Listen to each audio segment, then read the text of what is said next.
دوست سے لڑائی کا نقصان۔ گھنے جنگل میں ایک دلدل کے قریب برسوں سے ایک چوہا اور ایک مینڈک رہتے تھے۔ بات چیت کے دوران ایک دن مینڈک نے چوہے سے کہا، اس دلدل میں میرا خاندان صدیوں سے آباد ہے اور اسی لیے یہ دلدل جو مجھے باپ دادا سے ملی ہے میری میراث ہے۔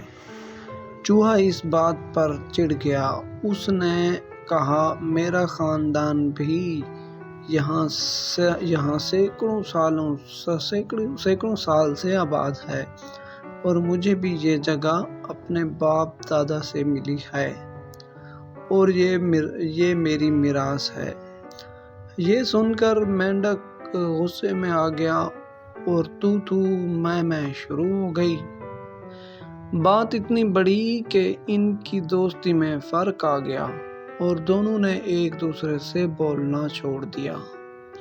ایک دن چوہا وہاں سے گزرا تو مینڈک نے اس پر آواز کسی جو چوہے کو بہت بری لگی۔ اس کے بعد چوہے نے یہ کیا کہ وہ گھاس میں چھپ کر بیٹھ جاتا اور جب مینڈک وہاں سے گزرتا تو اس پر حملہ کر دیتا۔ آخر تنگ آ کر ایک دن مینڈک نے کہا، اے چوہے، تو چوروں کی طرح یہ کیا چھپ کر حملہ کرتا ہے؟ مرد ہے تو سامنے میدان میں آ تاکہ کھل کر مقابلہ ہو اور تجھے میری قوت کا پتہ چلے۔ چوہے نے یہ بات قبول کر لی اور دوسرے دن صبح مقابلے کا وقت مقرر ہوا۔ مقرر وقت پر ایک طرف سے چوہا نکلا۔ اس کے ہاتھ میں نرسل کے پودے کا ایک لمبا تنا تھا۔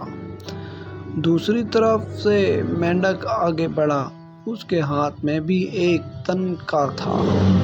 دونوں نے ایک دوسرے پر زبردست حملہ کیا اور پھر ذرا سی دیر میں دونوں گتھم ہو گئے۔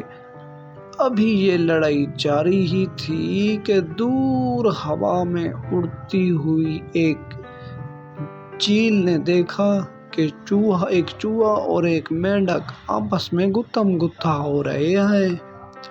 وہ تیزی سے اڑتی ہوئی نیچے آئی اور ایک جھپٹے میں دونوں پہلوانوں کو اپنے تیز نوکیلے پنجوں میں دبا کر لے گئی۔